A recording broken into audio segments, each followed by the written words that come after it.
Well, the great news this week is about the prisoner release. It was highly anticipated because of the rumors circulating throughout the country during the past couple of weeks. And then when it really came, it was a big disappointment, a big frustration for everybody, for political parties, individuals, families of the political prisoners, and even the foreign governments. There were about 900 prisoners released from various prisons, and of them, there were only like a couple of dozen of political prisoners. And those were also not the big names, I should say, all those famous political prisoners who had been given sentences like 60 years, 70 years.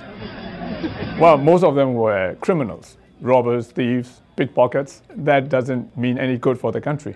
So that is the general feeling about this amnesty. People are all disappointed, domestically as well as overseas. The Burmese government made this move.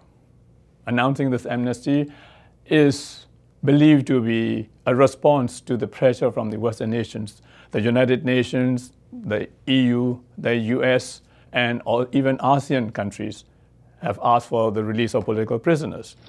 And this time, people had been expecting a lot because of Mrs. Hillary Clinton's visit to Burma. The spokeswoman from the US State Department, she quoted Mrs. Clinton, who said, "Even one political prisoner is too many political prisoners." That's a US response.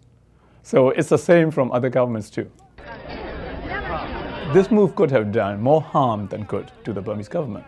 The numbers of these political prisoners throughout the country is so huge.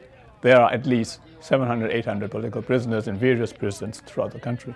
And who had been released is just a small fraction. Just imagine that 24 out of 700. So one of the president's advisors was saying that more releases could be expected in the near future. So we will just hope for the best.